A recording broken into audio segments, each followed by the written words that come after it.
Welcome to Norse Code, the #1 podcast for your Minnesota Vikings. I'm your host and producer. My name is James Madison. Thank you guys so much for listening.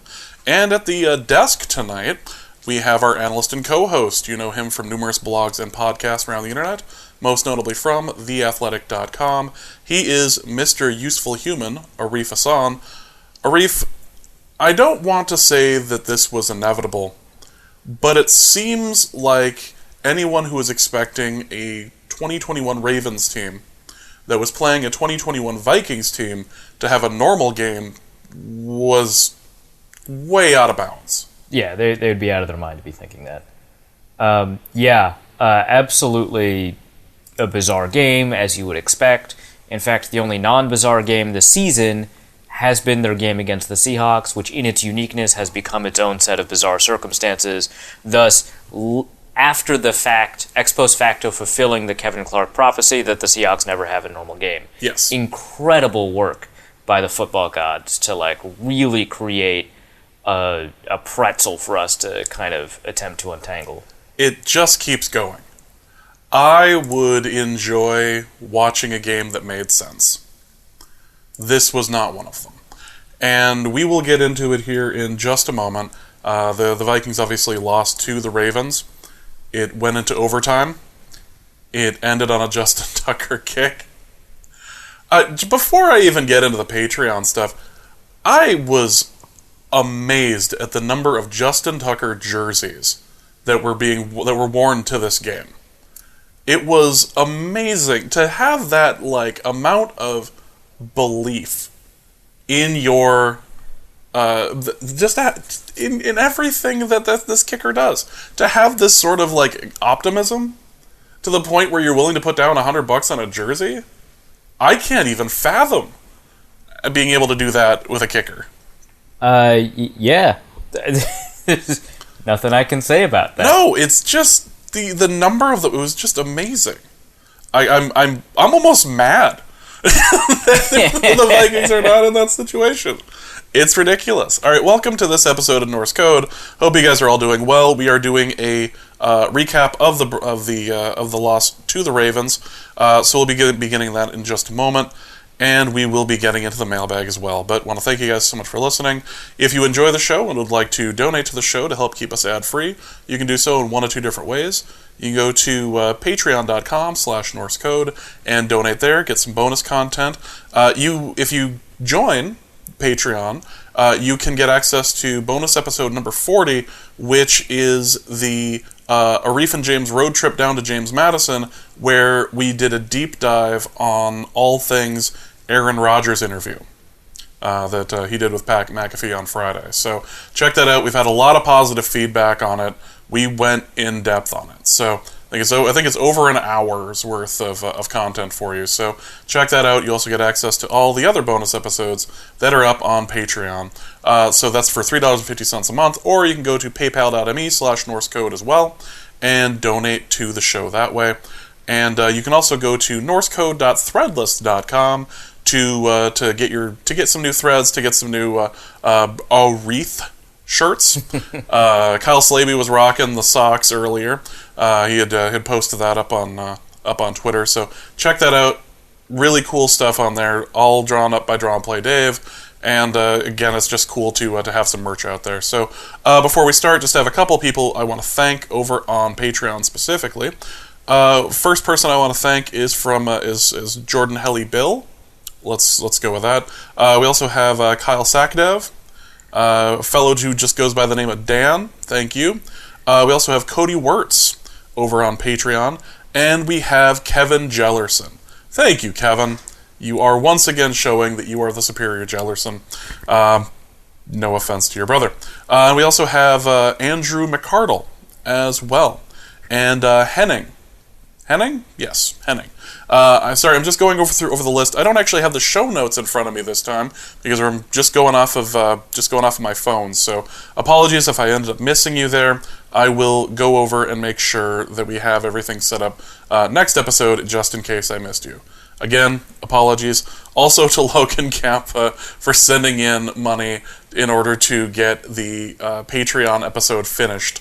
as far as the Aaron Rodgers thing. Thank you, Logan. Thank you, Slaby, for also suggesting it as well. Had a lot of fun with that. Also, at the end of this episode, you will get a review of the James Madison game. Just as a little bonus, just as a thank you guys for listening to Norse Code and everything. So at the very end of this, stick around because we will get into the James Madison stuff. If you have any desire to hear what Volume 2 of the James and Arif Road Trip Chronicles sounded like. So, all right, let's get into the game. And this seemed like two things really stuck out to me as far as the Ravens were concerned. And it wasn't even just the fact that the run game for them seemed to always be open, but the aggressiveness of the Ravens all game, especially when it came to fourth down, was the biggest thing for me. There was no respect for the Vikings defense because the Vikings defense gave them nothing to respect. The other thing that I want to make mention is that the Vikings didn't screw this up as far as turnovers is concerned.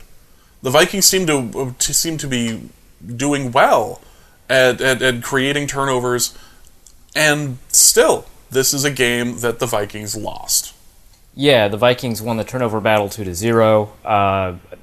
Probably should have won it 3-0 were it not for the fumble that was called back on the horse collar tackle, which turned out not to actually be a tackle from the nameplate, it was a tackle from the numbers.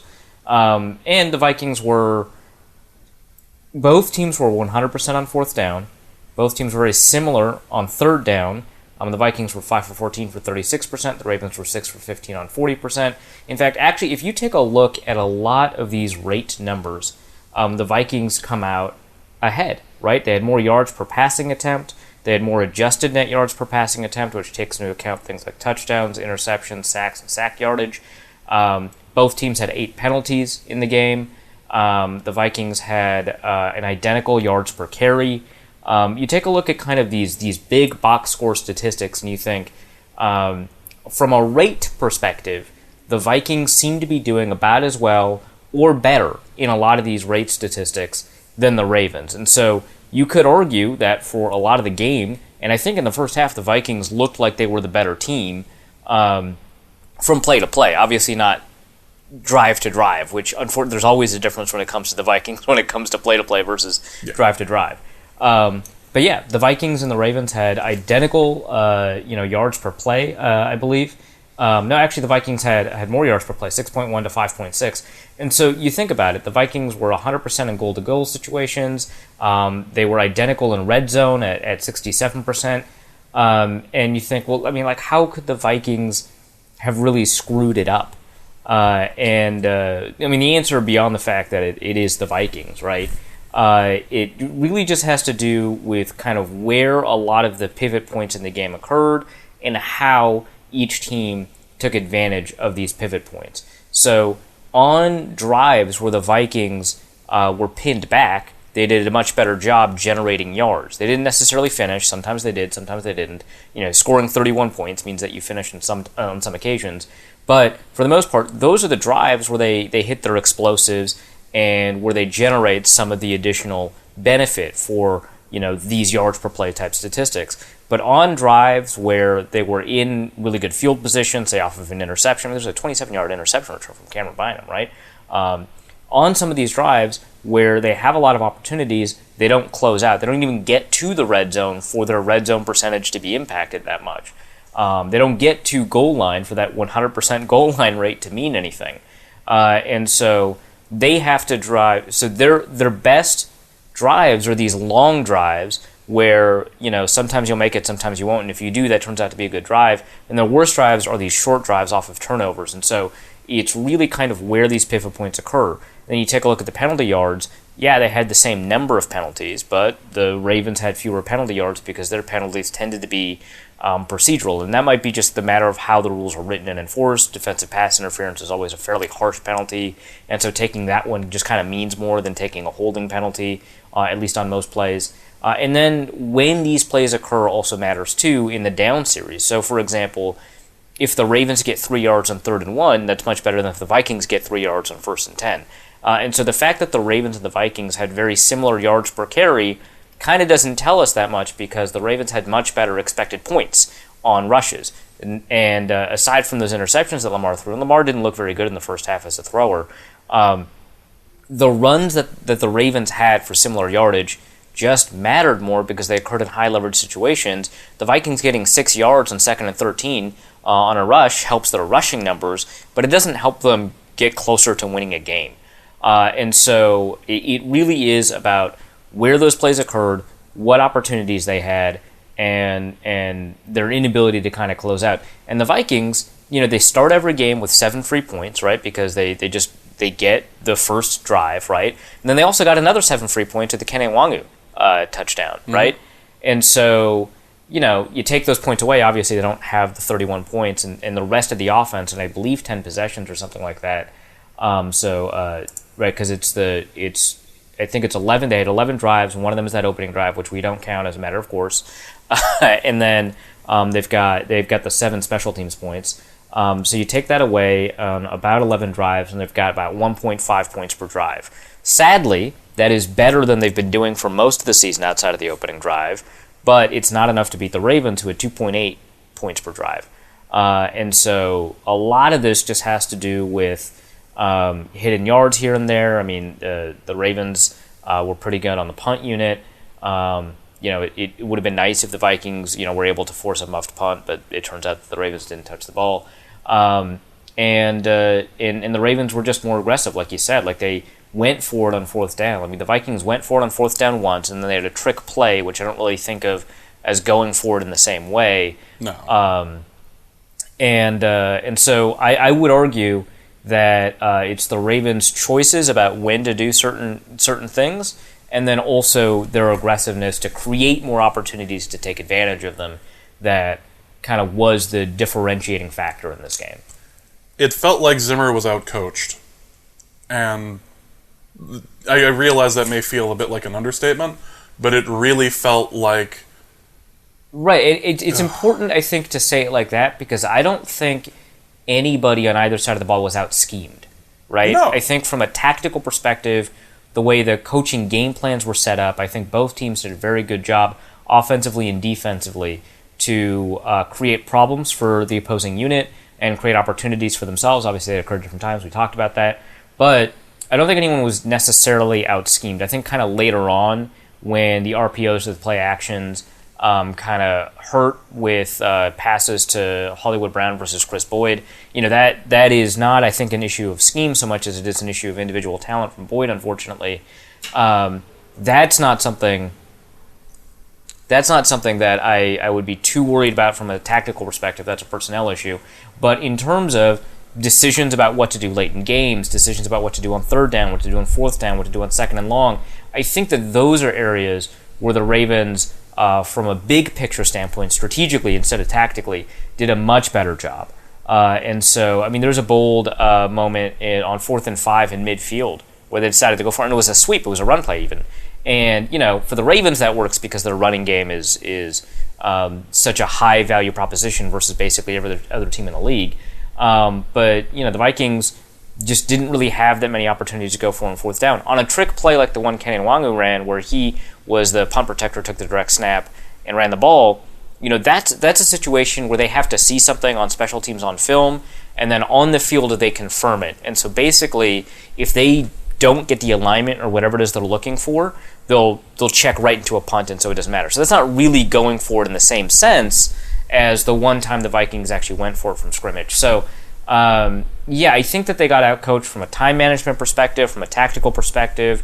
I think that, for example, the decision about whether or not to go for 2 at the end of the game, or at the end of regulation, I should say, unfortunately not the end of the game, those are all areas where the Ravens just did a better job top down. Yeah. And to be fair, just not to skip ahead too far or anything, but if the Vikings would have gone for it there, at the gone for 2 at the very end of regulation, well, it wouldn't have been the end of regulation technically, because there was still another minute and a half or so of time that would have been left. So have the Vikings do that, A, there would have been a lot of time left on the clock and everything, but B, it would have been different. It would have been different. At some point, you have to apply the George Costanza rule of coaching at this point. Because if every instinct you have is wrong, and you've been just going by your instincts, maybe the thing you need to do is look at what to do in the opposite. It may be time to just accept that this is the fall of George, and just tell people that you live with your mother. Yeah, I think exactly. I think that is... Let's skip ahead to the end of regulation. Let's talk about that decision to go for 2. Because at the moment when it happened, I thought, hey, go for 2. But I'm kind of wired to want to go for 2, just generally because I think teams just don't do it enough. And I hate playing for overtime. So I wanted to kind of check myself, and Zimmer said after the game that one of the reasons that they didn't want to go for 2, and I thought about this, is that Justin Tucker is an incredible kicker. Obviously, he set the record this year in terms of the length of field goal. I don't think that they would expect him to make it again if they set up a 67-yarder, if it weren't for the Vikings curse, but that's kind of different. Zimmer probably can't make decisions with that in mind. And on the very surface, that kind of makes sense, right? Because if you go for 2 and you make it, and Justin Tucker and the Ravens drive down the field just a little bit, they don't have to drive as much as other teams do, he makes it fine.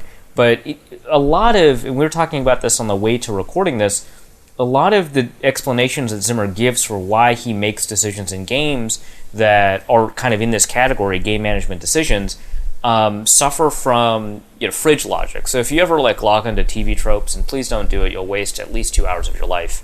It's so easy to click around. But one of the tropes that they talk about is fridge logic, and it's where you watch something on a TV or a movie or whatever, but originally it's just you're watching a television show, and a character does something kind of outlandish, or an outlandish situation kind of occurs, and they explain it in universe, and you just kind of accept it.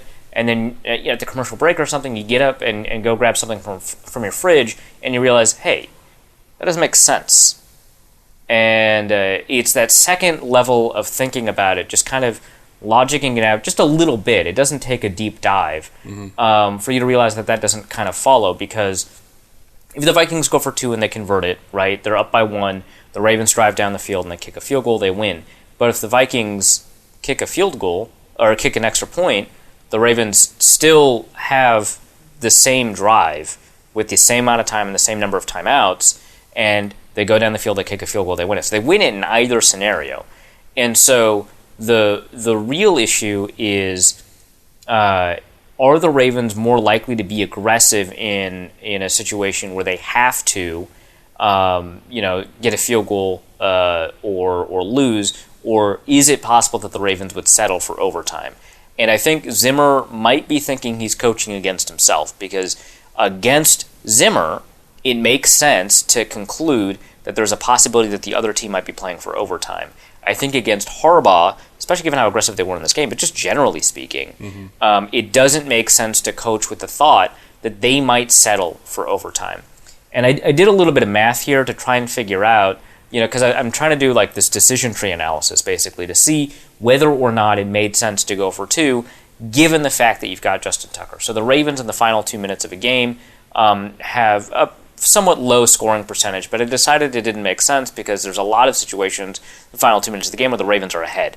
So I didn't want to include a bunch of those drives. So I basically looked at kind of you need to score to win situations for the Ravens, and I kind of projected out success rates. And so the Vikings have been very good in goal line situations, both in this game, and I know that they haven't been good in the red zone, but they have been good in goal line situations this year. And they've been 60%. They haven't made any of their 2-point conversions this year, but they've been 60% largely with 3 yards or less to go. So I use that to kind of figure out what's the likelihood of them getting a 2-point conversion. It's not 1-to-1. Teams have special 2-point plays, and so it's not really the same thing. But that is kind of the baseline. So if they've got a 60% chance to convert, and maybe a 70% chance to stop the Ravens from kicking a field goal, or a successful field goal, I should say, then they're going to win about 42% of the time. So I did it through a bunch of different percentages. And the issue is that the winning percentage for you kicking that extra point and stopping the Ravens has to be cut in half because then you go to overtime, and discounting the possibility of a tie, and it's the Vikings, there's always the possibility of a tie. Plus, this game went to literally the last second of overtime. You have to cut that winning percentage in half, or the success percentage in half, to get the winning percentage. And so in the scenario I calculated, where you've got a 95% chance of getting the extra point, which is maybe high for the Vikings, I don't know. The Vikings only win about 30% of the time, 32, something like that. And so that's less than the 42% I outlined, right? And you can play with the success percentages, but because the Ravens will attempt to go for the field goal in either scenario here, if you change the drive success rate of the Ravens, the math doesn't change overall about why it's better to go for two, because you have to cut the winning percentage in half because of overtime in the other scenario. So the only thing that matters is whether or not going for two is more successful than not. And league-wide, that average is about 50%. And you have to have a failure rate of about 40% on going for two before it's not worth it to go for two. And that's the math. But I think logically, it kind of just doesn't fit that Justin Tucker's capabilities change your decision-making calculus.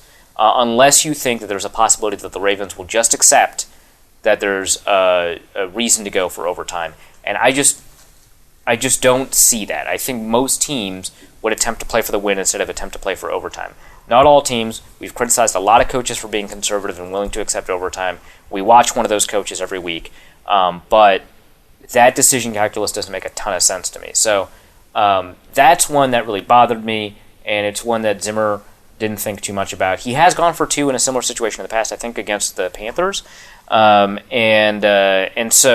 he's gone for two at least once more this year. So it's not as if he never goes for two in situations where going for two means you win. But in this one, he let the capabilities of Justin Tucker change his decision-making when, honestly, that doesn't change very much at all if you assume that the Ravens have the same kind of play calling to attempt to kick a field goal at the end of the game. And I think they do. I think they don't want to settle for overtime. If you were to ask me as a Vikings fan, what is the most likely scenario after the Vikings end up going up one at the very end of the game with a minute and a half left, the way that offense for the Ravens was moving, it would have seemed to me like, yeah, the Ravens are going to end up going down and scoring. Fine. It just would have been nice. It would have been different. I would have preferred that as opposed to sitting in the stands for a little bit longer. Don't get me wrong, M&T Stadium is gorgeous.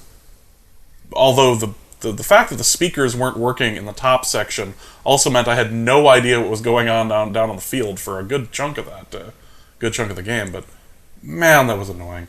The speakers too, but I'm just frustrated. This is a team that has possibilities. This isn't a bad team. And we haven't even touched on the fact that Harrison Smith got COVID, and he wasn't playing today. Like, I don't know what exactly Harrison Smith adds to this. Personally, I was amazed that the Vikings were able to keep it as close as they were, despite Harrison Smith not even playing today. Yeah, the fact that Bynum played as well as he did, and he made mistakes, but certainly he put himself in a position to grab a couple of picks. He ended up actually grabbing a pick. The fact that he played as well as he did, I think was shocking to a lot of Vikings fans. It was surprising to me, given how poorly he played in training camp. But he's new to the position, right? So I was kind of surprised. Anthony Barr played, I think, lights out in the game. We've said a lot about Anthony Barr over the last year and a half, 2 years. Yeah. This was a game he showed up for. Yeah, no, for sure. Eric Kendricks played pretty well. Mm-hmm. For the most part, I think aside from Chris Boyd, I think you would probably say that given who they were playing and the fact that you've got Lamar Jackson back there, I think that given that they played pretty well for most of those players. Chris Boyd was a bit of an issue. Dantzler had his problems. He didn't stick to the outside to contain a Lamar Jackson run, which was pretty frustrating. But given the problems on the defensive line, I mean, I don't think Wanham played very well, but I think he's played a little bit better than he did in the past before he lost his starting job. With all of those, I think that we found mostly good play. I was kind of surprised that the Vikings weren't biting that much on. It wasn't always play action. Sometimes it was RPOs, which Zimmer pointed out. But it looked like the Vikings weren't always biting on the run in areas where the Ravens were willing to pass, and so I thought that was pretty impressive in terms of their discipline. So we saw a lot of individually good play from a couple of players. There were a couple of key weak moments. But, we saw, like, the linebacker step up. We saw Cameron Bynum step up. Before Bashad Breeland got, like, crazy injured. He got, like, super injured. He was bleeding from 2 spots on his shin. He pulled his groin on that play, and he was out for the game. But, in the moments that he was playing, I thought he did all right. Yeah, the fact that the injury replacements, or at least the first-level injury replacements, played as well as they did, was kind of surprising. I thought Mason Cole, I thought did a pretty reasonable job. So, it's kind of interesting that when you look at this game, you'd think, well, not having Harrison Smith against the team that is most likely to throw deep in the league, like, period. They've got the deepest passing offense in the NFL. Without Harrison Smith, you think that they'd be kind of doomed. But honestly, Bynum played well, and a lot of their injury replacements played pretty well. Again, this is just a really frustrating... I just want a normal team to cover. Is that really too much to ask at this point? Absolutely, it's too much to ask. Oh, my God. Well, things I could start complaining about could also include the fact that there was absolutely no sign of life from the Vikings, both on offense and on defense, after that kick return. After the kick return, the Vikings went back into their shell. And on defense, they were on roller skates, and on offense, it didn't seem like there was any form of a plan to stomp the neck, to finally end it. Yeah, and I asked Zimmer after the game, like, hey, were you disappointed with the play calling on offense? And he kind of paused a little bit, and he chose his words pretty carefully. He went full diplomat on this one. Yeah. And so I think that kind of tells me a little bit. He says that he really liked how they changed a lot of elements of their play calling, so, cool. But he did talk about how there were moments where he was disappointed in the play calling. And so I think that that kind of tells us that Zimmer is not super on board with the way Clint Kubiak has kind of adapted. And the first 4 games of the season, Kubiak actually was doing a really good job. It was a really exciting offense. It was a quick strike offense that wasn't throwing it deep. It wasn't doing play action all that much. But much like the play action heavy offenses that the Vikings played in the past kind of got figured out after a while, this quick strike offense just doesn't work for the Vikings long term. So that, not having an ability to kind of deal with that created some pretty significant problems. Add in the fact that Cousins was under pressure a lot, which, honestly, it wasn't really, I think, a problem of the individual offensive linemen. I think Oli Udoh played pretty poorly before he got hurt. But, kind of before that, I thought, Mason Cole played well, Darisaw played well, Brian O'Neill played really well in pass protection. It was really kind of about blitzers, and so kind of how, Dalvin Cook and the running backs just kind of in general picked up pressure was kind of an issue. I thought Cousins' ability to kind of deal with unblocked pressure, of which there was like a decent amount, was kind of an issue. But yeah, really the issue was the way that they designed plays in order to kind of hit Cousins.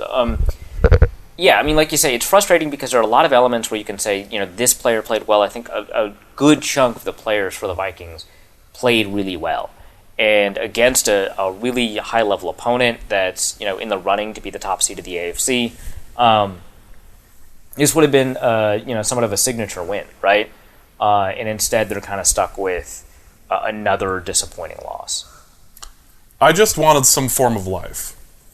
I wanted some sign of life from this team in the second half, and I didn't get that until the Ravens were up 7. Yeah. Like, that's almost inexcusable. Yeah, and I think that kind of speaks to, what I was talking about, right, in terms of Zimmer being kind of disappointed with the way the play calling evolved over the course of the game. Obviously in those opening drives, we saw a couple of deep shots that the Vikings were pretty comfortable taking. Kirk Cousins was comfortable taking. He even mentioned the Jefferson toss. Yeah, I mean, he mentioned that when that happened, Jefferson just beats the corner outright, and the safety was caught flat-footed. It was a post route, and so he had time, and he was open, so he throws it right. And I'm kind of interested. If you take a look at the number of deep passes in the game, as a percentage of the dropbacks, it was actually not that bad. I think they had 28 dropbacks or something like that. They had the 41-yard throw to Jefferson for the touchdown on their first drive, or it might have been their second drive. And they actually scored in the second drive too, right? They had the C.J. Ham 25-yarder. They had they had the throwaway to Thielen. But you take a look at when those occur, right? And you've got one in the first quarter, and you've got one in the third quarter that's a throwaway to Thielen, and then you've got the two in the fourth quarter. And one of them was the one to C.J. Ham, which of course we had to ask about, so I'll talk about that answer in a second. And then another one to Thielen that was a pass defense. And then there's the overtime one that was incomplete to Thielen as well. So they don't throw deep except for the throwaway in the third quarter. So they only throw deep on the first quarter and the fourth quarter in a way that's kind of intentional. Obviously, they designed plays to go deep that they chose not to go deep because it's a throwaway or whatever. They had a couple of throwaways, but for the most part, they remained a conservative offense. And there were moments I saw where they had receivers a little bit more open downfield. There were a couple of times where I criticized Cousins' choice of who to throw to, and also he had some poor accuracy in a couple of these throws. And I'm hearing hey, there was an unblocked blitzer in his face, and it's I get it, but you have to think about why that person is unblocked. And if you don't think about why that's the case, then you don't really have a full understanding of kind of who's at fault here. So if Cousins identifies that blitz, and on at least one of those plays it was pretty clear that a blitz was coming, and that the unblocked rusher was blitzing, then it's on Cousins to either adjust the protection or adjust the play, or find a way to throw hot accurately when that blitz comes. If you can't throw hot accurately against an unblocked blitzer, then you call the wrong protection, because the unblocked blitzer must be the least dangerous man, I think is the way that they call it in a lot of pass protection circles, but it's the one the furthest away from the quarterback. And so if you don't do that, then you're out. I asked after the game, with Garrett Bradbury out, and you find out that he's out actually midway through the week, not at the beginning of the week. You find out that he's out, and Mason Cole has to play. I asked, do you take on a greater responsibility in calling protections now that Mason Cole is in there? And Cousins said it's the same. He said it's exactly like when Bradbury's in there. Bradbury calls all the protections. Mason Cole calls all the protections. All that really happens is that if I see something, I have veto power. And so I ultimately have final say, but I don't exercise it very often because I trust Bradbury. And so then the question is, do I trust Mason Cole? And yes, I do. And that's fine that you put trust in your teammates, but if you're not accounting for an unblocked blitzer, then it's on you that the unblocked blitzer got in your face and you didn't have a platform or time to throw a ball accurately. And so that might be kind of another area where hey, most of these players played well. Who didn't play well? Well, Chris Boyd didn't play well. There are moments where I thought Xavier Woods was really up and down. He had some really good plays, some pretty poor plays. I disagree with Eric Kendricks. I thought that pass interference was totally fine. I think that they were right to call it on him. And plays where there was a miscommunication. Nobody was covering Patrick Ricard on the follow-up touchdown. And then also, who didn't play up to snuff, I think, for the Vikings, that's Kirk Cousins. And it doesn't really matter if your running backs are playing well and I thought Dalvin Cook, I don't know if he played like poorly. I don't know if he played well. Obviously, that one nice run really helps out the stat sheet. Yeah, so he ends up getting Really skews it. 90 rushing yards on 2 plays, right? He has the 66-yard run and the 24-yard run, and he had 110 yards rushing total. So he had 90 of 110 yards. He loses 8 yards on this play here. That's the Patrick Queen, essentially run blitz for an 8-yard loss in overtime. And he has a couple of really short runs, and I don't know, without looking at the All-22, what's his fault and what's the offensive line's fault, and that's kind of with, parsing. But if you take a look and say, hey, the offensive line did well in pass protection, I thought the receivers were doing a pretty good job getting open, it's probably Kirk Cousins that's the reason that they weren't more explosive on offense. He also made some pretty weird decisions. I don't think that if a blitz is coming, your decision should be to throw to D.D. Westbrook against Marlon Humphrey. I think that if you see an unblocked blitzer and you've only got one short route called, Kirk Cousins has talked about how much more control he has of this offense. He should get them out of that play. If there's an unblocked blitzer coming and your only option is D.D. Westbrook versus Marlon Humphrey, get out of that play. So there are some instances where, and also like Marlon Humphrey created a pass deflection on a hot route, I think, against the blitz to Tyler Conklin as well. These are matchups that I just don't trust the Vikings offensive player, right? Like you might be able to go into the locker room later and say, hey, I've got your back, I trust you a lot, but that's not worth much without a win. And so there are plays where I think Cousins either needs to, create a new play, get them out of that play, or plays where Cousins, had an open person that he just didn't throw to, he didn't identify the coverage correctly. So that's an area where I think that you can kind of criticize him. And it's frustrating because at the beginning of the game and other moments in the middle of the game, Cousins has these fantastic throws. That throw to Jefferson was beautiful. It was. It just hung in the air. And not in the way that, like, the lame duck passes that we make fun of. Like, it just hung perfectly in the air at the right moment for him. And Jefferson was able to just help with speed down and burn it. Yeah. And the ham pass as well. Yeah, like when you account for the fact that throw was also under pressure, again, he's throwing hot, there's a blitz. It's not a super fast pressure, but he knows it's coming. When you account for that, the throw was high, right? But he had Ham kind of wide open. He knew what his read wanted to be, and he converted the first down on it was like a 22-yarder or something like that in the air, 25-yarder in the air. That was great. We asked after the game, like, why would you scheme up a fullback deep?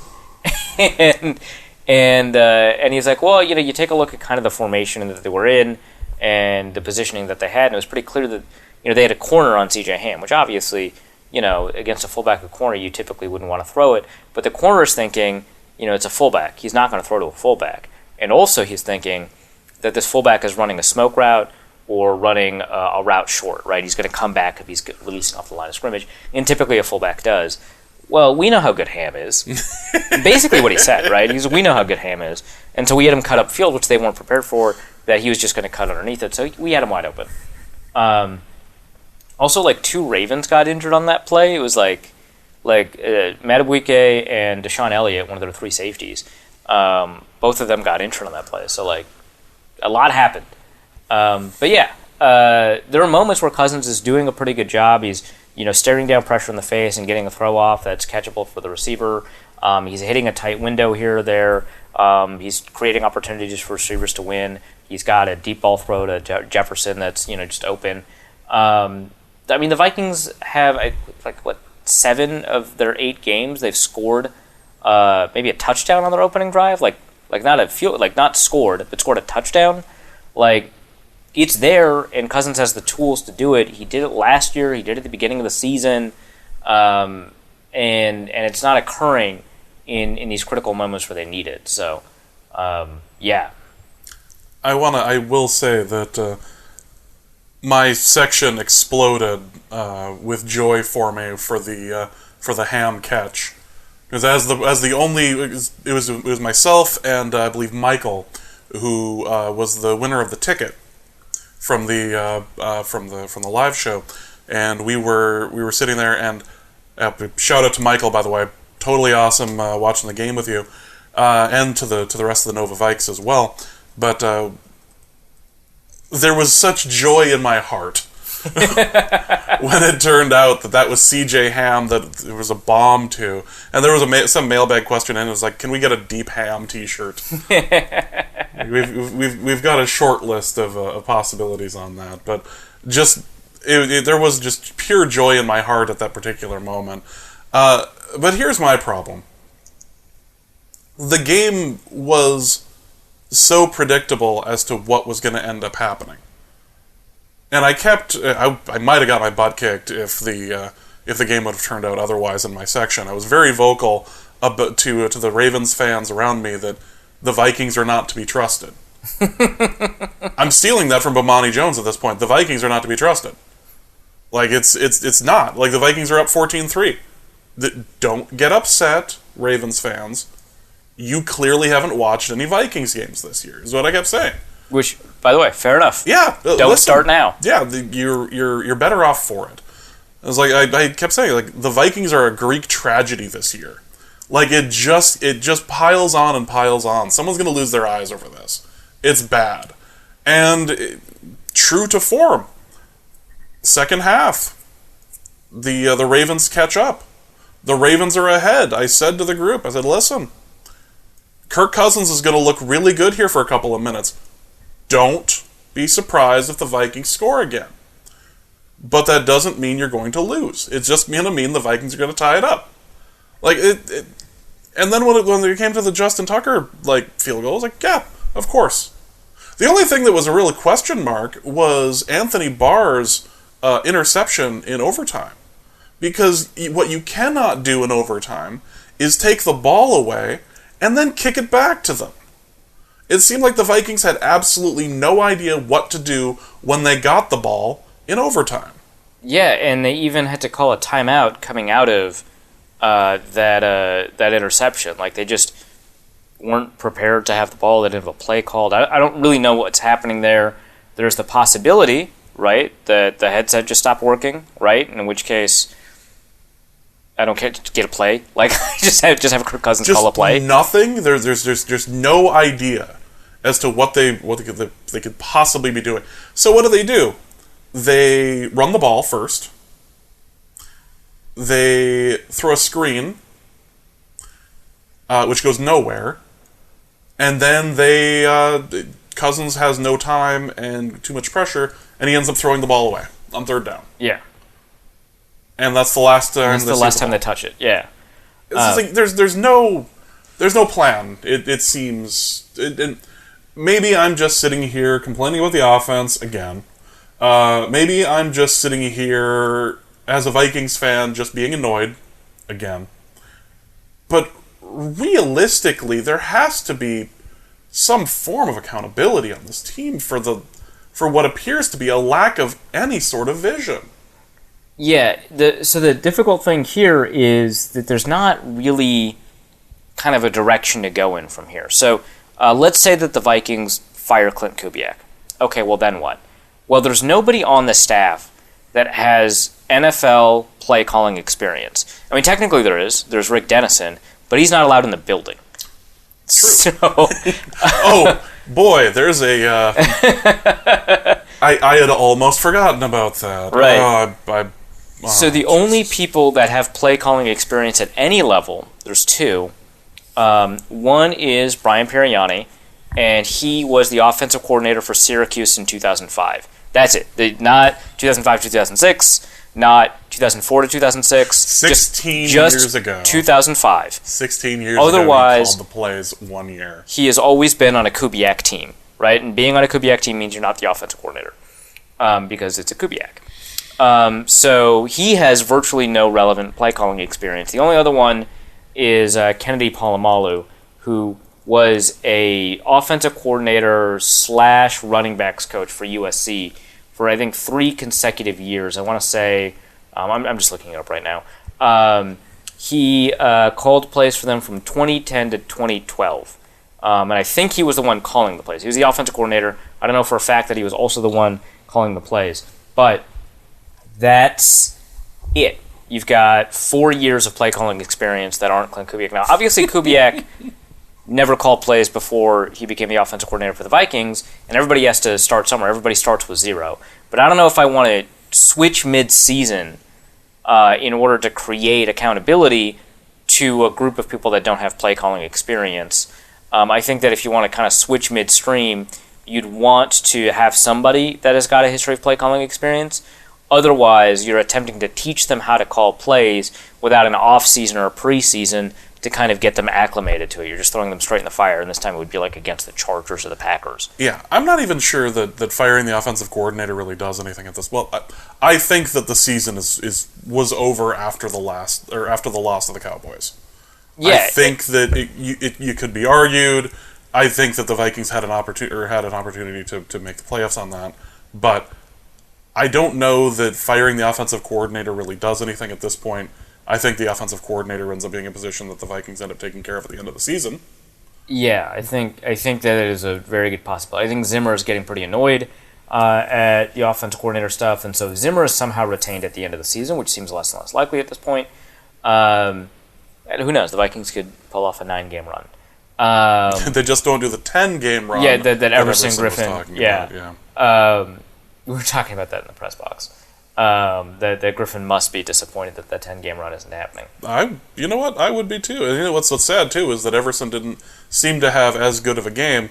I wonder why. His right, yeah. His buddy is out, and he's not Daniil Hunter's not drawing double teams anymore. So you're kind of in a spot where you have to create everything yourself, and DJ Wonnum was not really up to the task. No. At least by my eyes, right? So if Zimmer somehow retained by the end of the season, which seemed pretty unlikely at this point, I don't think that he would stick with Clint Kubiak based off of kind of what I'm seeing and what he's saying about what are clearly kind of his frustrations with the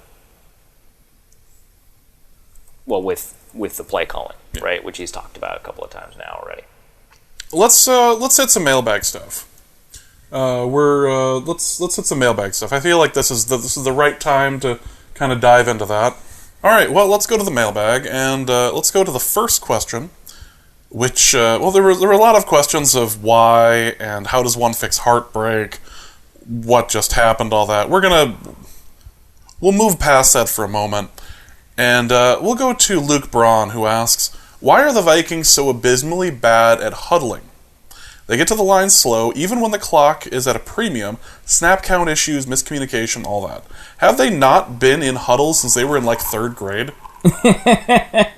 Well, what's weird is that at the beginning of the season, we were praising them for how quickly they were able to get to the line, how much more urgency they showed in 2-minute situations. And I thought it's kind of fair, actually, to give them that kind of praise. And in this game, you just didn't see it. Just generally, I think over the past couple of weeks, we haven't seen it. I don't know why they're bad at it. You're right that this is something that they've been doing, for their lifetimes, right? Except for a couple of players that got to football late. But this is just something that they should just be better at, and there's not really a reason for it. I think it's probably more a coaching and practice thing than it is the players are somehow bad at huddling and getting out of it. I think that there's a level of kind of situational awareness that you need to kind of coach into them or whatever to kind of get them to hurry up to get to the line of scrimmage. Let's go to Jeremy, who asks, is there any precedent for a team changing its offensive identity mid-season? Seems like that might be what's required of the Vikings. I feel like it's happened. I guess I can't name any off the top of my head, but I feel like it has happened where teams have kind of shifted their approach on offense. I mean, the Vikings are actually kind of already in the middle of it. It's just not successful, right? The Vikings were a quick strike passing offense for the first half of this, so the first quarter of the season, but the first half of the games that they've played, and they've gradually extended the amount of time that they hold onto the ball. They've increased the amount of play action over the past couple of weeks that they usually do. And they've been sending receivers a little bit further downfield than they typically do, despite what you saw in the Dallas game in terms of what Kirk Cousins was actually throwing. Receivers are getting open deep and they're holding onto the ball a little bit longer, which is kind of a reversion to what they were doing last year, which was a more successful offense that had more explosives in it. And I think that they're searching for explosives, and absorbing pressure to do it, and it's whatever that equation is just not working right now. So they are in the middle of something like it. It's just not being handled very well. But we've seen teams do it. Obviously, when they switch quarterbacks, teams will do it. They did it when they switched from Joe Flacco to Lamar Jackson, just to use an example kind of relevant to the game that we just watched. But we've seen. I think the Browns have done it with Baker Mayfield. When Freddie Kitchens took over, that offensive identity shifted in terms of what they like to do. So we've seen teams do it without necessarily. They don't always have to fire someone to do it. Either the quarterback, the offensive coordinator, and so there is precedent for it. It is sometimes difficult, but the Vikings seem to attempt to be doing it and are not being successful. And the reason they're doing it is because it wasn't successful early in the season either, in terms of some of these problems we've identified, their ability to score in the middle of games and stuff like that. So, there's precedent for it, and in fact, the Vikings are doing it. It's just not working. Yeah, it's it's frustrating. Christopher Wiley asks, I guess, a bit of a similar question. Christopher Wiley asks, ultimately, is this game a microcosm of the Viking season, which is a microcosm of Zimmer's tenure, which is in turn a microcosm of the Wilfs' ownership? I don't know that we've got a good read on the Wilfs' ownership in terms of what it, quote unquote, is, right? Because there have been some pretty even-keeled bad coaches. There have been some bad coaches that have won games. There have been some good coaches that have lost games. Like, there's been a lot in the Wilf tenure, but compared to other owners, there just hasn't been a strong history to draw upon to say that this is what it looks like. It's not like you can take a look at the Haslam Browns and say, well, this is kind of what has defined the Browns. It's been, cardiac kids and catastrophe, right? Like, that's what the Haslam Browns look like. Obviously, not anymore because of Stefanski and, well, maybe this year. But, like, last year was a nice change of pace. But it's not like that. It's not like the Bishotti Ravens where you've got a really great team culture and a good system in place, and it's just kind of consistently found ways to, imbue themselves with good coaching and meld it with good personnel. The Wilf era has been a little bit more volatile in terms of what they're putting out there and ways that they'll lose, ways that they'll win, etc. So I know about that. But the other stuff, it kind of does feel like the game is pretty reminiscent of kind of how the season has gone. Obviously, the Vikings have only had close games aside from the Seattle one. And it is somewhat... It kind of draws upon Zimmer overall, right? Where Zimmer's only had, I think, 3 playoff seasons. And 1 playoff win and 1 playoff bye. No, there's been 2 playoff wins specifically. Oh, there's 2, right? Because there's the Saints and the Saints. Well, the Minneapolis Miracle, that wasn't a Week 17 game. I'm thinking of a different Week 17 game. Yes. So yeah, there's 2 playoff wins, both against the Saints. Why not? And 1 playoff. Though there was the loss was against the Seahawks. Yeah, the loss against the Seahawks was Teddy, right? Yes. So it feels like when it's good, it's still average or mediocre. Or when it's bad, it's still actually average, right? Because they haven't had a 6-win season, right? They've had like 7, 8-1, which I think is the worst they've done. So yeah, and in this game, they go up against one of the top teams in the AFC, which is struggling relative to what they do. So it's not the same as saying the top team in the AFC in a previous year. Mm-hmm. You go up against one of the top teams in the AFC, they hold them close, they have an opportunity to win, and they don't get it done. So yeah. Yeah. Joey asks, what was the best feature of the JMU Stadium? Well, the best feature? I don't know if it was a feature, but the dog was pretty sweet. The dog was cool. I really liked the dog. I wasn't a fan of all the stairs, admittedly. That got a bit much. Yeah, a lot of stairs to get to our section, and there were more stairs in the section above us to get there. That was wild. I don't know. It just kind of reminds me of a good non-FBS, hopefully soon to be FBS, but a good non-FBS college stadium. Great sight lines, pretty good distribution of concessions and bathrooms. Actually, great surrounding. Like, yeah, beautiful. It gave a great Facebook picture. Yeah, exactly. Bathrooms were actually pretty clean, which was nice and warm. The warm thing was necessary. It was pretty after relevant. a while. Yeah, but yeah, I don't know. It's a good, solid stadium. Let's go to Don from Ohio, who asks, The Vikings haven't played a complete game since I was in Hawaii. Yeah, they may win 2 games, but it took bad karma for the other teams to do it. When will Norse Code and the Vikings fan base realize me being in Hawaii is the only way we can win a Super Bowl? We're not paying for a trip for Hawaii for you, Don. I don't even think he's asking for a trip. I think he's just asking to, like, be just shipped. Excused to Hawaii, yeah. Can we just, I say extradite him. Extradite him. A cross-state extradition to Hawaii. I'm not completely. It's true. He could just be in prison in Hawaii. Yeah. And it would resolve this. Yeah, that's fair. Is there like a customs law for Hawaii specifically? Because they've got a different ecosystem. Like maybe we could kind of pin something on Don to have violated some kind of Hawaiian natural resource thing or some kind of customs. Maybe an invasive species charge or something like that. I think we really need to just double down on the invasive species charge. Yeah. Anything to send Don to Hawaiian prison. Yes. Might resolve the Vikings. I'm actually totally fine with that. Yeah. Let's go to Sean, who asks, is there any potential for this team to turn things around without a coach firing? I don't know if it's...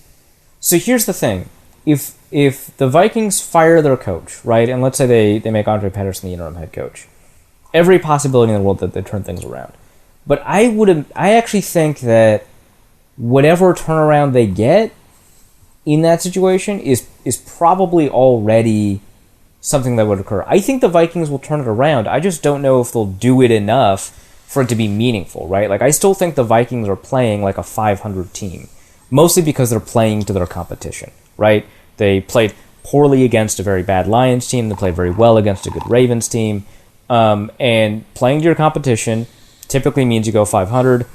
I know that was the criticism of me as a debater, right? Like, we would always debate down or up to our competition, and by the end of a lot of tournaments, we ended up with like 1 win over 500 or something like that. The Vikings strike me as a 500 team. So now that they're a couple of games down, I think that there's a pretty good chance they turn things around and go 500. But here's the thing. For that to happen, obviously they have to win 2 more games than they lose, which means what? How many games are left? There are 8, right? So they've got 9 games left. So like a 5-4 or 6-3 season, right?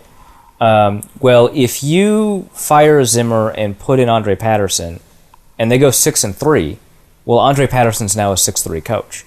But if you keep Mike Zimmer and they go 6-3 out from here on out, they're a 9-8 team or whatever, right? So it feels like you would want to hire Andre Patterson, but he did in this hypothetical scenario exactly as well as Zimmer did. But Zimmer has to deal with the baggage of having a 500-ish team from the previous games that just didn't execute for whatever reason, for a Zimmer-ish reason maybe. So I think they can turn it around. I just don't know how meaningful it would be if they did turn it around. And with the way that the middle tier of the NFC looks, I guess with the way even the top tier of the NFC, there aren't really any great teams right now. Even the Bills were probably by far and away the best team, and they lost to the Jaguars 6-9. Nice. So, yeah, we don't really have a great middle class, and so if you go, that could mean a lot. If you go 9-8, you could still make the wild card round, and that feels like a useless victory. A useless victory indeed. At what point, let's go to Arif's neglected resistance bands, who asks, at what point do we give up on the season with a team that's out of our control and go back to our home gyms to focus on personal self-improvement?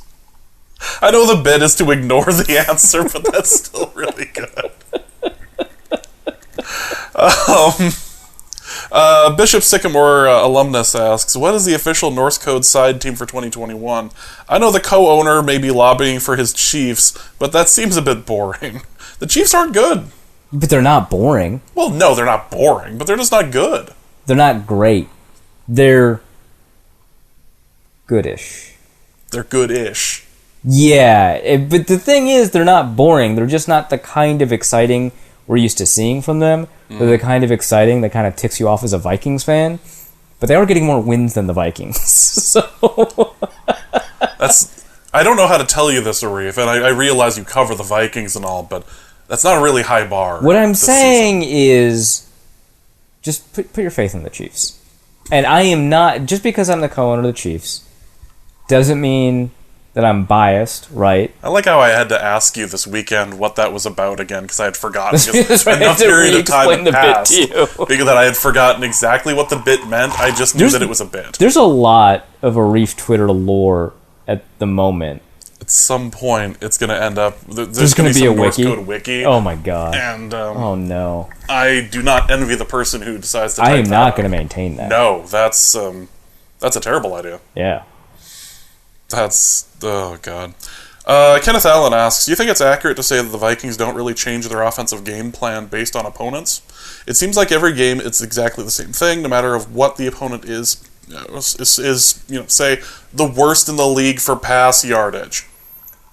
Well, okay, so the thing about the Ravens being, I think the argument is that they've given up more passing yards than any other team, right?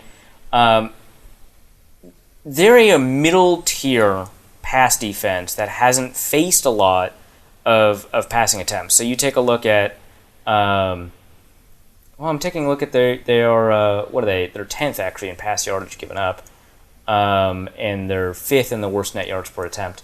In terms of EPA, they're kind of middle-ish of the pack. When I was taking a look at some of the kind of the deeper statistics behind the Ravens' passing defense, obviously I'm not impressed, but I don't think that they're a team where, they're in yards per game. That's why they've given up more passing yards per game. They've been ahead. Opponents have thrown the ball a lot. That's why, right? But in terms of expected points allowed, they're kind of middle-ish of the pack, a little bit below average. The reason the Ravens are like this is because, opponents have thrown the ball, what is it? They've got 267, so it's the second most of any team with 7 games. Teams have thrown the ball a lot against the Ravens because the Ravens have been ahead, and so that's why. But it's the characteristics of the Ravens' defense that matter more than kind of the ultimate production, right? And the Ravens' defense is fairly unique across the NFL. They play a ton of 3 safety instead of and a lot of dime. They don't put their linebackers on the field that much because those linebackers aren't really at the level that they need them to be. They blitz a lot, obviously. That's what the Ravens do, but they blitz a lot more than most teams most of the time. This year, a little bit less. But they're a team that has characteristics that you need to game plan for rather than overall qualities that you want to game plan for.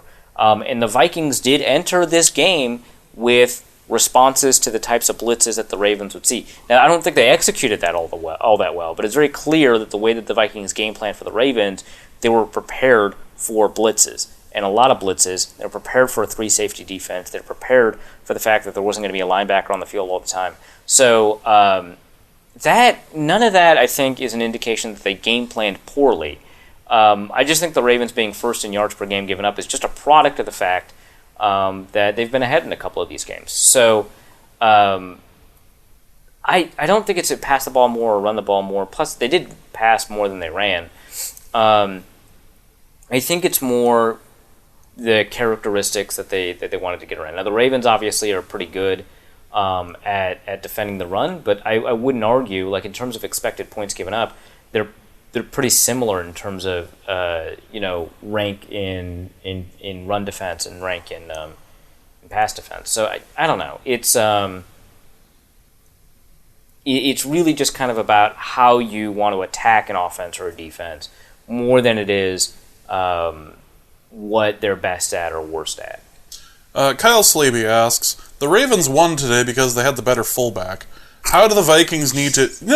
Kyle, shut up. I'm not even going to acknowledge the possibility that the better fullback was on the Ravens team. You know better than that. Come on. Stanthony Edwards' account asks, what is more visually appealing, a dry, overcooked turkey smothered in powdered mashed potatoes, or watching second and long runs for 8 straight weeks? Oh my God. Prisoner's dilemma? It's the powdered mashed potatoes that put it over the edge for me. If it was dry, overcooked turkey, I would think that aesthetically, that is probably superior to all the second long runs. But the powdered mashed potatoes, I'm going to have to go with the food item that is described as being more aesthetically pleasing or displeasing than the second and long runs. I would prefer to watch the second and long runs than see that type of edible item. That's borderline terrifying. And finally, let's go to Ricardo, who asks, "Good evening, gentlemen. Just finished your bonus episode and thoroughly enjoyed it. I thought I would email before I watched the Vikings game on Game Pass and have my mood ruined. Few quick questions. What Patreon tier do I need to be on to encourage more episodes of James and Arif on the Road?" Possible title in the subject line, which is Norse Road. But perhaps episodes where Arif could explain the most simple internet things to middle-aged folks like me. Example, what the hell is a subtweet? Additionally, what tier would it take to ride in the back seat, or if not that, the trunk, with what is left of Dusty's remains? Lastly, would one-time donations be accepted for destination suggestions? Example, Don's house at 3 a.m. or the famous Everson bushes. Keep up the fine work, and thanks for the uplifting listen. If you would like to listen to that episode, once again, you can go over to patreon.com/NorseCode, and that is the most recent of the bonus episodes. That is, of course, Volume 1 of the road trip chronicles of sorts. Volume 2 is going to be at the end of this episode. Yep. To get you kind of an understanding of what that's like. The only thing I'm going to add, instead of like figuring out the Patreon tiers, is Dusty's very much alive. He's texted me while we've been doing the show. Right. And if he was dead, which is a huge hypothetical if, because he's not dead, he's very much alive, no way in hell would we keep him in a car. That seems like the worst possible way to handle that situation. I completely agree. I'm definitely not doing anything of the sort. And, no. I mean, off the top of my head, I wasn't planning on how... moving a body across state lines. But the question came up, so I just wanted to clarify that the only reason that I even thought about this is because the question came up. You know, maybe it's just that it's been a long couple of weeks. Maybe it's just because I've gotten a little bit older.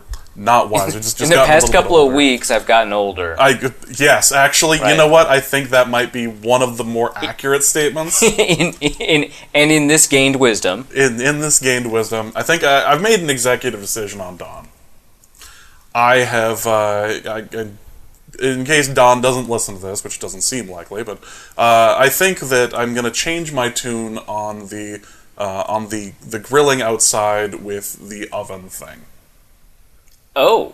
I think that if Don wants to go and buy me a pellet grill, then I will spend a full year of pellet grill ownership using only the pellet grill outside. And report back. If he wants to go to the point and pass the hat around in order to make this a thing, if he wants my taste buds to suffer this badly, that he's willing to go to this extent, then I would be okay with attempting to make this work. If he buys it. If someone else buys it. Right. I'm softening my stance on this. Sort of. I mean, someone still has to pony up. And it sounds like you don't like it. Oh, I'm willing to. I say like willing to pretend. I'm even willing to report back on my scientific findings. I mean, this sounds like the kind of thing that would hit the Patreon tier for an on the road style episode. In this one, you know, the gang figures out a pellet grill or whatever, right? And now I just have the theme from Always Sunny going through my head, which is different from the theme from The Wire when I kept seeing Stringer Avenue come up on my GPS on the way up here. So, well, that is going to be it for this episode of Norse Code. Well, it's not technically going to be the end, but it is going to be the end of the Vikings-related content. What you're going to hear next, after Arif does his plug, is you are going to hear from he and I yesterday in the car talking about the James Madison stuff. So if you have any desire to hear a college a review of a college game, go ahead and stick around. We had a lot of fun with it, and legit broke down the game. So, if you... Very funny. We did not half-ass this. Stats and... we've got stats, we've got some individual highlight breakout players that we really liked. Yeah, hell, the quarterback for the Camels? What is he doing on the Camels? No idea. He is a quality quarterback that should be scoring more than 14 points in a game, is all I'm going to say. Yes, that is a man... Say like there's like some guys are like a man without a country. That is a man without a team. That's what that is. But before we go to that, Arif, what do you have to plug? Yeah, so I'm going to have a piece on The Athletic about how the Vikings defense both handled and then also didn't handle the Ravens offense. That'll be in the coming days. You can find that over at The Athletic, theathletic.com/author/Arif-Hassan.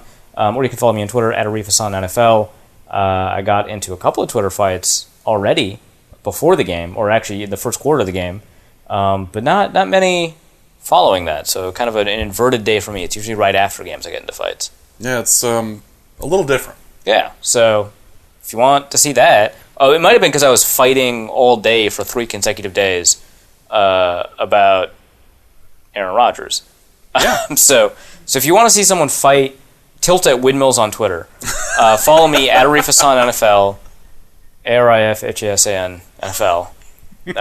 That's most of the content I provide. Yeah, well, yeah. But yeah, we had an absolute blast this week in the Beltway region, from Virginia to DC to Arlington, all the way up to Baltimore. This has been a hell of a lot of fun. We definitely a huge thank you to the Patreon people. Thank you guys so much for supporting us over the years, for continuing to support us, and allowing us to do cool stuff like this.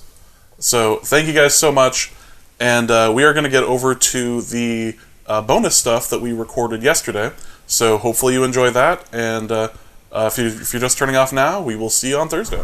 And welcome to the second edition of the Arif and James road trip. If you would like to hear the first version of this, or the first edition rather, you can check it out over at patreon.com/Norse Code, where we did a deep dive really, onto the Aaron Rodgers interview with Pat McAfee and everything involved.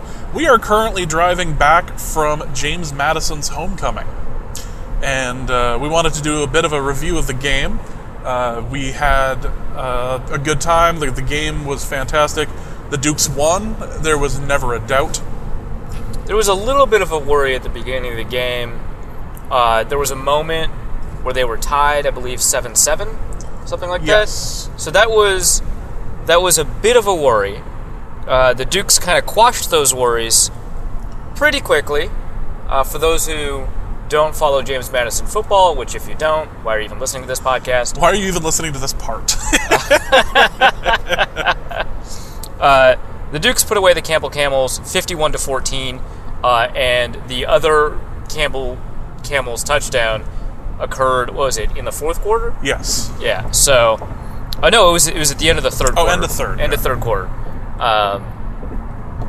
Just caught the Dukes unawares. Happened sometimes, so they mounted a touchdown drive-in response.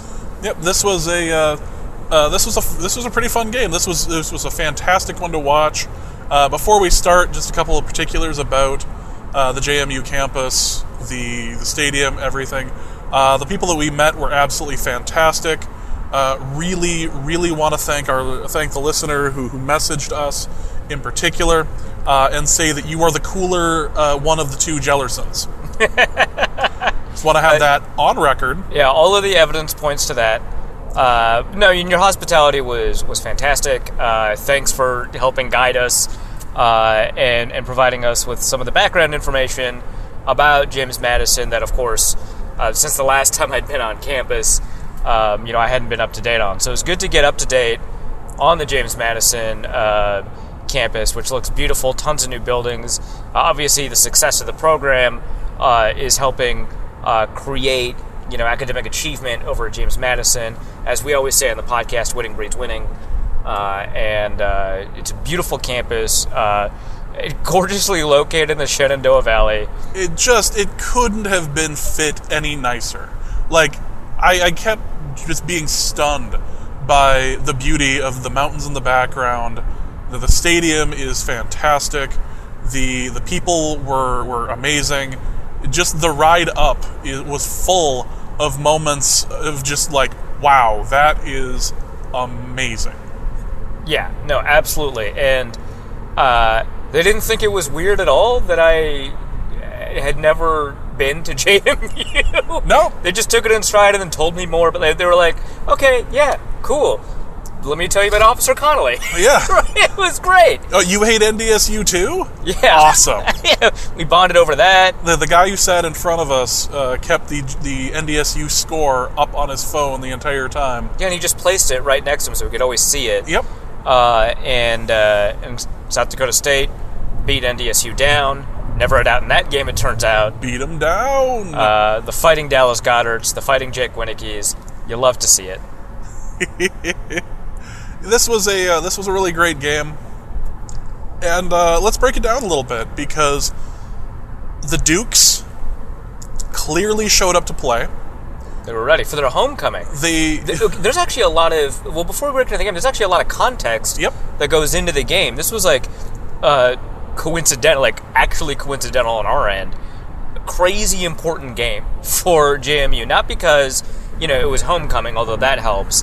And not because with NDSU losing, JMU has this opportunity to grab the number 2 seed in the FCS playoffs, but so many other things are surrounding the campus. So first of all, it was the 50-year anniversary of the JMU football program. Yep. Produced fantastic players like Charles Haley, right? The 5-time Super Bowl winner Charles Haley, class of 87, I think. Malik Jordan. Yep, Malik Jordan. Obviously, Rondell Carter, Ben DiNucci, we all know about that. I think Ajay Obese is probably going to go into the NFL after this season. So, really strong history, and I was able to read about it because it's the 50-year anniversary. So, the free magazine on campus has like a rundown of the history of the program. And so, JMU, back when it was called Madison College, used to be an all-women's school. And then when it became a coeducational institution, one of the things that they wanted to do was to make sure that the athletics program reflected that. And so they started a football program, and they started recruiting people from the registration line way back in 1971-72 to play for the program. And the program grew tremendously. Obviously, multiple-time national championships, 8 or 18, whatever appearances in the FCS playoffs. They only spent 1 year in Division II, so they went from Division III, Division II to Division I FCS. Incredible history of the program, and they were able to go over that at the game. And then they also, of course, wanted to talk about all the other athletic programs that have been successful within the CAA. James Madison is the most successful athletic institution, which becomes really important. It does, because as you have kind of outgrown your conference, and this is something that happens from time to time, you start to look for more challenges, you start to look for, would this be a nice fit someplace else? And that became a huge story this week for James Madison. Yeah, so the day before the game, so last night for this recording, the day before the game, James Madison was officially approved. So Virginia law requires that the Virginia legislature helps approve it. And so all of the paperwork was turned in. James Madison will become a member of the Sun Belt Conference within the FBS. And so for the next year or two, well, for at least the next 2 years, they will be considered an FBS program for programs that schedule them. So they'll play a mix of FCS and FBS programs. And then either after that year, in 2023, they'll be in the Sun Belt proper, or in 2024, kind of depending on how some things work. I'm sure stadium requirements play a role. But the Colonial Athletic Association did not love this.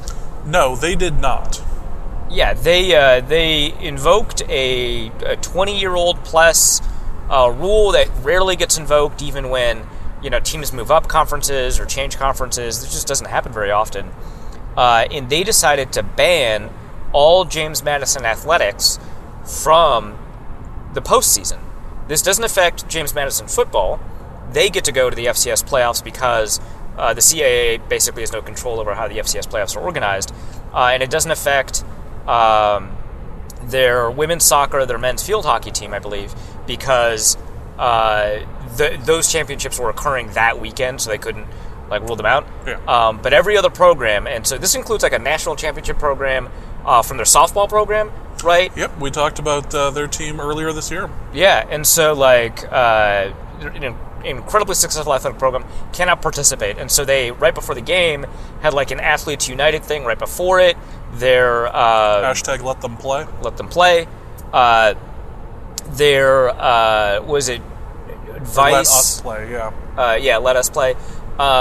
They're vice president of, I don't know, it's kind of an associate athletic director, retired right after putting the final feather in his cap and bringing JMU into the FBS. Hugely important game for a lot of reasons, not necessarily for what was on the field, but it created this wonderful game day atmosphere. Had a really great performance from the Duke's Royal Marching Band, including a halftime rendition of "Welcome to the Black Parade" by My Chemical Romance, which blew our minds. It was incredible. I mean, and it would the people in front of us, it blew their minds too. It wasn't just because we're oh, JMU does this. No, they just people who have season tickets who come to the games often were still amazed by it. Yeah, they're wait, is this? No. Which led to a great comment on Twitter because Arif had mentioned that the marching band was playing this at halftime, and somebody who was familiar with the music video said, "Oh my God, what happens in the third quarter?" Yeah, right.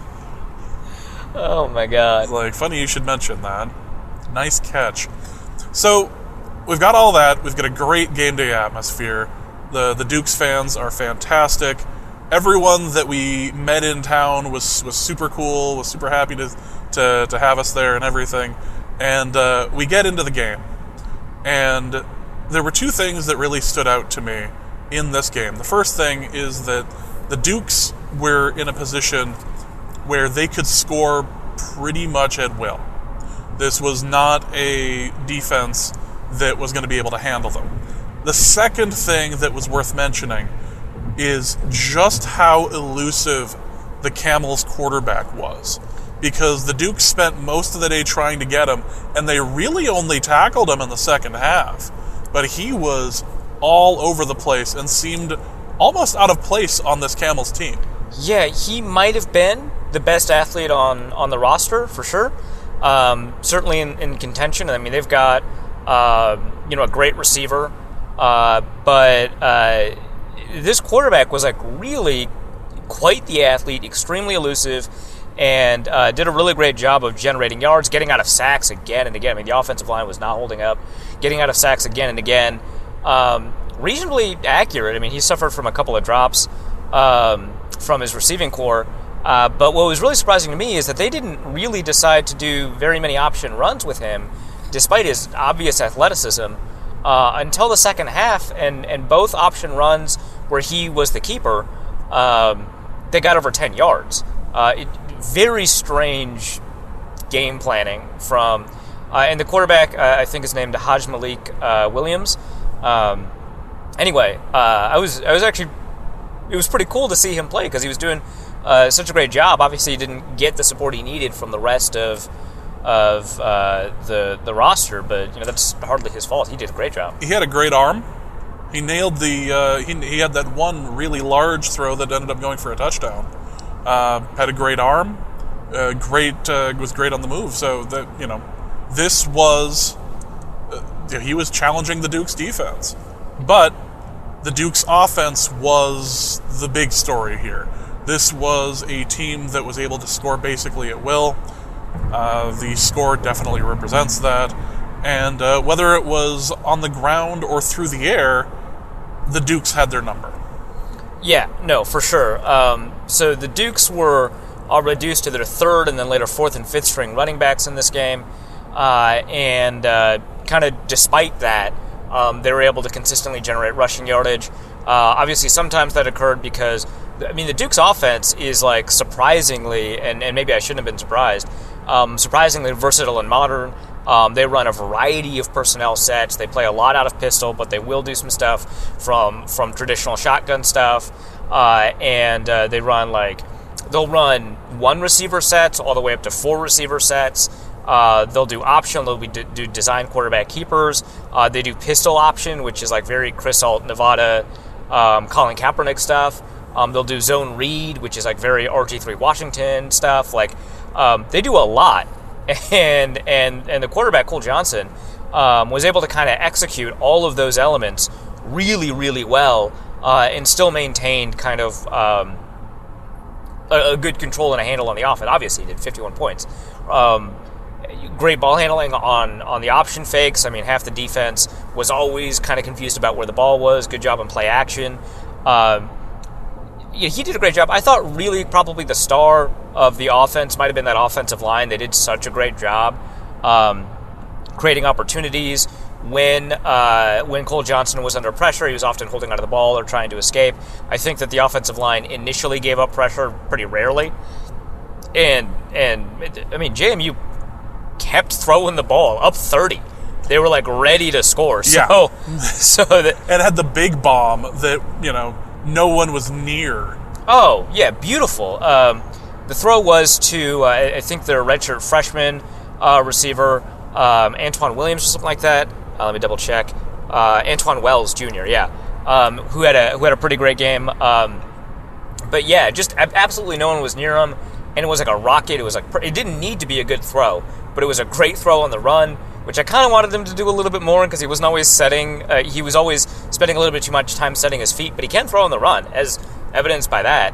But yeah, just some kill shots in the second half to just keep the Camels out of it, which they need to do. I mean, they need to maintain that second ranking in order to get a bye in the FCS playoffs. And it's just unlucky for Campbell that they were the sacrificial lamb in that case. Yeah, this was a lot of fun. The run game, I thought, was had a couple of really good moments too.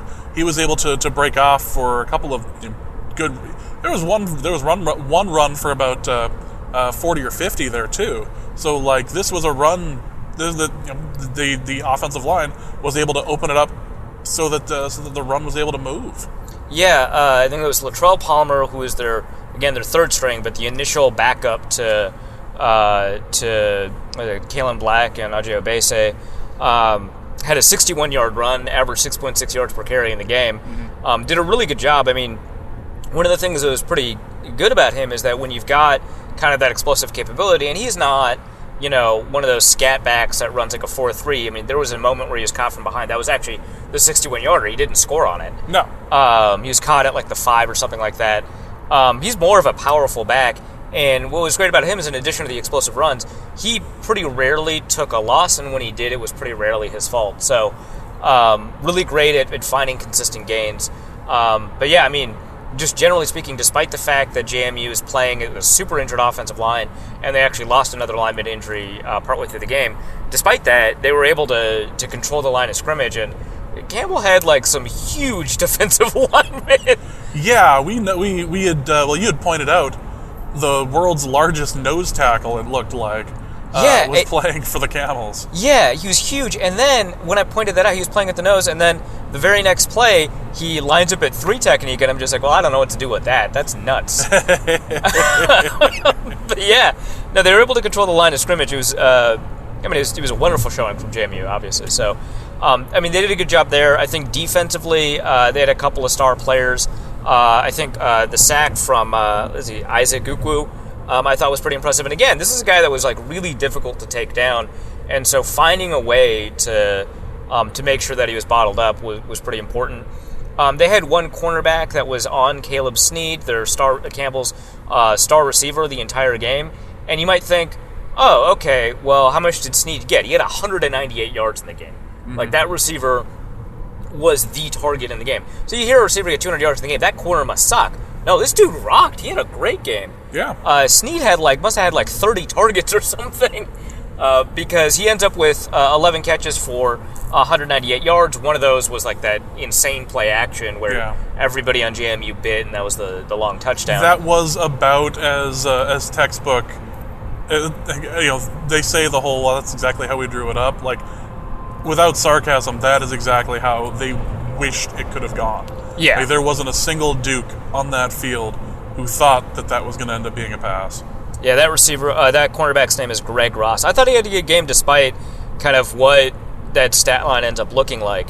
But yeah, I mean, and Jamie, you had a remarkable special teams unit, which I think is kind of funny because they have a kickoff specialist and a kicker, and the kickoff specialist does not try to kick for touchbacks, and the kicker... At all. At all. There was not a single touchback, I think, in the game from either side. No, neither.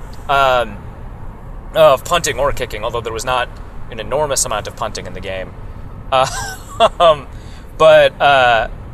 Yeah, I mean, the special teams unit performed really well. They only allowed kind of one decent-ish return, but everything else, they just kind of locked down. There were not very many return yards available in the punt or the kickoff game, and they had to kick the ball off a lot.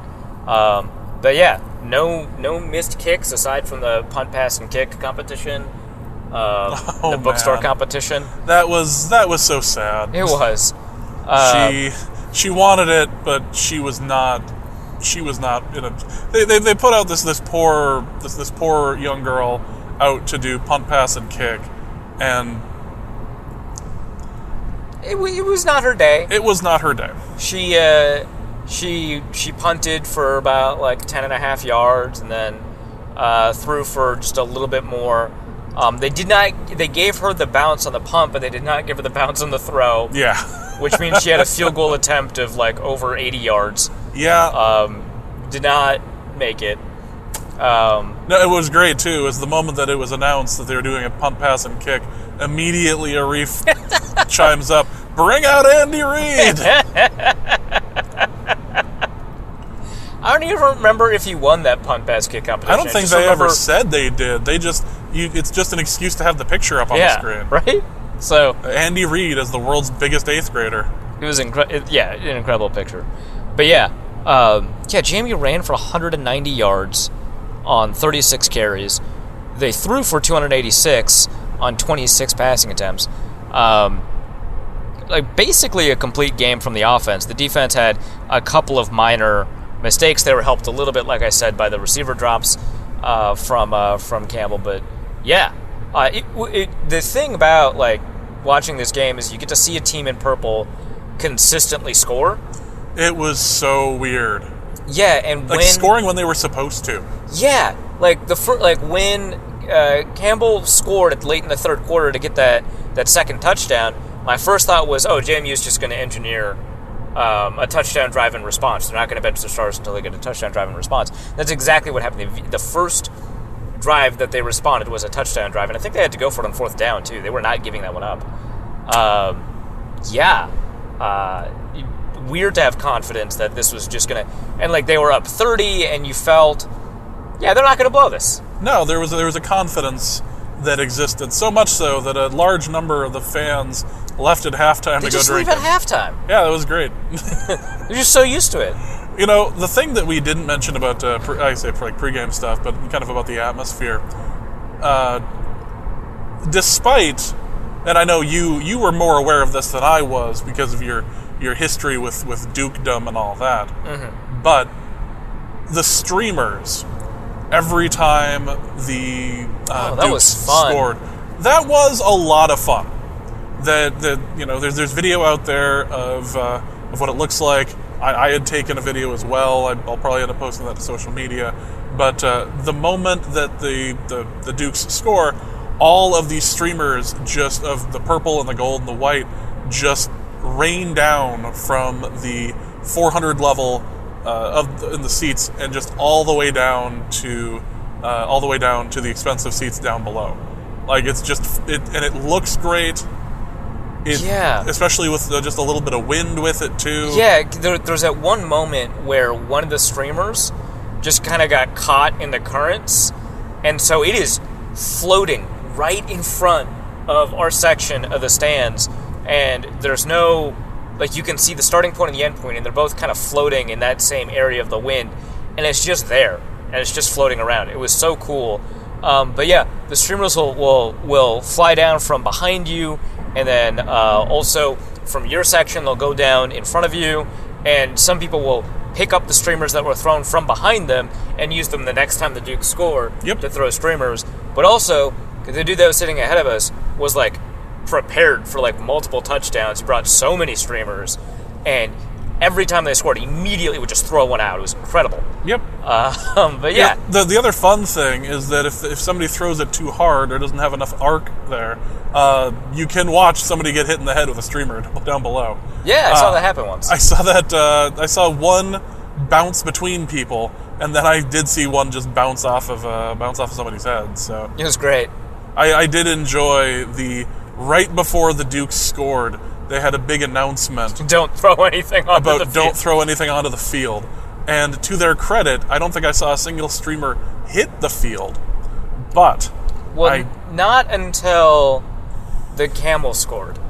Oh, well, yeah, when the Camels scored, a couple of things got thrown onto the field, admittedly, from the students section. Yeah, and poor form, but, you know. And Caleb Snead responded in kind, which is his right. Yes.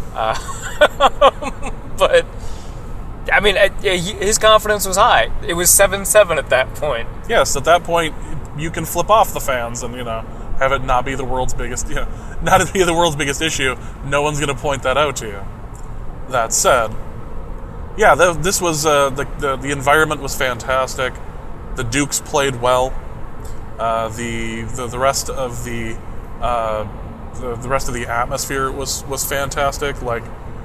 And let's not shortchange the outpost as well, because we did end up stopping for a couple of JMU items before we left for the stadium, and the outpost was also very awesome and had a number of wonderful items to pick up, including all of this alumni gear that seems to have found itself into a Reef's luggage now. So there is something called imposter syndrome for people who've achieved a certain level of status or success, where they feel like their success isn't earned, or their position isn't earned, and that at some point someone is going to find out, secretly, that they're an imposter. They're not as good as their status or their position would indicate.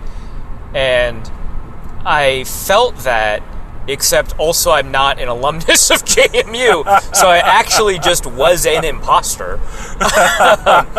And I felt bad, actually, for like 5 minutes. Not very long, but I felt bad for 5 minutes. Arif had feelings, a feeling for 5 minutes. And it wasn't arrogance, right? Right. And I was like, this feels like stolen valor. It feels like I shouldn't buy this alumni. I bought the mug. I shouldn't buy this alumni mug because I'm not an alum of JMU. I've never attended this institution. This is my first time here. I mean, of course, it's not. I lived in the dorms. I lived in Hanson Hall. It was the best dorm. The flooding during the hurricane was remarkable, incredible. The touch football games. The touch football games in what is now the rec center, but before it was a field, is incredible. The late 3 a.m. jaunts when you're drunk and you meet Officer Connolly and he chats you down. The same Officer Connolly who broke up the fight between Chauncey the Chanticleer and the Duke Dog a couple years ago. Which people still talk about. Yeah, a lot, evidently. I enjoyed the fact that our host had mentioned that aloud, and the couple in front of us absolutely knew exactly what that was. They're like, yeah, we were there that game. That was one of the greatest things I've ever seen. Yeah, right. Mascot fights are rare enough as it is. So. It was great. And a police officer had to break them apart. Yes. Incredible. But yeah, I'm we're in this bookstore, and I'm just like, I'm wearing a JMU hoodie, right? And an awesome one that got complimented. Yeah, it was really cool. And I'm buying JMU gear, and everyone just assumes I went to JMU, and I am in my head, I'm like, oh my god, what if they ask me what class I am, or what my major was, or if I lie, cybersecurity, right, cybernetic intelligence, and if they're like, oh, no kidding, did you take a class with Professor so-and-so? And I'd just be caught in this trap, right? Mm-hmm. Just 1,000, what was it, 1,000 little pages or whatever the name of the book was? Right, yeah. Yeah. 1,000 little fragments or something like that? Yeah. Yeah. obviously, listener can Google this, and we're not Googling this. It's not worth it. But the one that Oprah got, like, little fibers or something. Yeah. It led to a great South Park episode. We're just gonna go with that. But yeah, I was like, oh my god. And the thing is, I would lie. I would absolutely, if someone asked me, I'd be like, yeah, class of 06. I majored in political science. I hope that they do that here. What is that, the College of Arts and Letters? That's the one I got my degree from. Yeah, absolutely. Who's your favorite professor? Oh gosh. Smith was good. I was thinking Johnson was great. Ooh, Johnson, yeah. I mean, when you take enough classes with him, he just lets you call him Ray. That's pretty specific, Arif. Maybe don't. That's a pretty big lie. But I would just keep digging and hope that they weren't a political science major or whatever, right? Yeah. So thankfully that trap was never activated, but it was always in the back of my mind. But it didn't stop me from buying an alumni mug and several pendants. I like the text message exchange you and Chelsea had during that. That was entertaining as hell. She did not appreciate my identity as a member of the landed gentry. I believe is what. I'm just gonna. Chelsea's not gonna mind. I'm just gonna read off. OMFG, an alumni mug. Do you even want to be from there? It's too late. I'm a Duke now. I'd never love a participant in hereditary rule. Dukedom is earned, not birthed. Earned from who? She's putting me through it. Yeah. And I go, the community at large. You mean the agrarian community with the one family that owns everything? Yes, the James Madison family. Big sign on the way in said, we're all family. This is accurate. I can speak to that. And the fact that when we took your picture in front of the big James Madison University sign, and not only did you have the James Madison University hoodie on, you had the Ben DiNucci shirt on that one person on Twitter noticed. They double tapped on it, zoomed in, and went, "Is that Ben DiNucci?" Yeah, and the best thing about this shirt is that the shirt has a light perspective for some reason, and so he's casting a shadow on the shirt, and the shadow he's casting is of a goat. Yes, as Ben DiNucci is the goat. It's incredible. It's easily one of the best purchases that I've ever been involved in. That was full disclosure. Your Patreon contributions bought the shirt. I bought the shirt so that we could wear it to the game. That's how I'm writing it off on taxes. We'll see how H&R Block likes that, but we did that, and the Ben DiNucci shirt was on point. It's fantastic for it. So this and the best part again is clearly was the people. We were surrounded by awesome people the entire time we were down here. Didn't see no stress, no static. Everyone was super happy, super welcoming. Oh yeah. Homecoming was phenomenal. There was a great atmosphere outside of the field. Yeah, the tailgate lots. And in the tailgate lots specifically, when we wandered through, a lot of people were there to just enjoy and welcome us to Dukedom, as it were. So yeah. No, this was a hell of a lot of fun, and want to thank our Patreon people specifically for helping us achieve our goal of bringing Arif back for homecoming. Yeah, today is the day that Arif Hassan truly became a Duke. I don't know if I have anything to add to that. Nothing to add. No, that's gonna about do it for this edition of the Arif and James road trip. The side podcast that's managed to spring up as a result of all this. This has nothing to do with writing off things on business expenses or anything like that. Why would you ask? Also, that's going to be it for this week's episode. Today's. Let's go with that. We're still going to be appearing on Thursday, but that's going to be it for this episode of Norse Code. Arif, what do you have to plug? Where can they find your work specifically? You can find me covering the Vikings over at The Athletic, theathletic.com/author/Arif-Hassan. By the time many of you will be listening to this, all of the previews for the game and all that against the Ravens will be obsolete. So I will have a review of the Ravens game, what the Vikings did defensively, specifically to try and stop Lamar Jackson. We'll see if it works, but yeah, you can head over there. Or you can follow me on Twitter at ArifHassanNFL.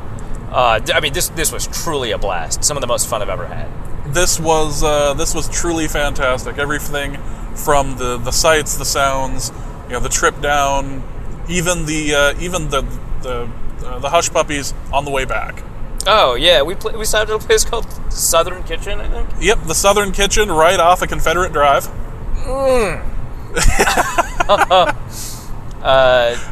Why do you make that noise every time we go past a town that happens to be named after a Confederate general? I don't know, James. I don't know. But the hush puppies were fantastic. They were. And the stewed tomatoes were really good. I ordered them because I've never had stewed tomatoes before. I figured they might be a Southern thing or a Virginian thing. Anyway, crazy good. Yeah, that was phenomenal. It's like, as we're talking about food, it's like it said oyster stew, and I was like, okay, let's do that. And it was just butter and like seafood stock and oysters. Seafood stock and oysters. And you know what? That was not a problem. that was far from the problem. All right. Well, that's going to be it for this episode of Norse Code. Hope you guys have enjoyed it. For Arif, my name is James. Thank you guys so much for listening. And please remember Case Cookus. And we will be back on Thursday. Norse Code is the largest and only division of Norse Code LLC. You can find Norse Code on the Daily Norseman, SB Nation's Vikings blog at dailynorseman.com. You can also find it on iTunes, Stitcher, Google Play Music Podcasts, Spotify, or wherever fine podcasts are aggregated. Our Vikings blogger extraordinaire and generally useful human is Arif Hassan, and he can be found on Twitter at ArifHassanNFL. I am your producer and co-host, and my name is James Pagashnik. You can find me at the show's official Twitter feed at NorseCodeDN. If you'd like to donate a few bucks to the show, you can make your one-time donation at paypal.me/NorseCode, or a recurring monthly contribution can be made by visiting patreon.com/NorseCode. Any questions or comments that won't fit in a tweet can also be sent to norsecodepodcast@gmail.com. On behalf of the Norse Code staff, we thank you so much for listening. Our formula is this. We go out, we hit people in the mouth.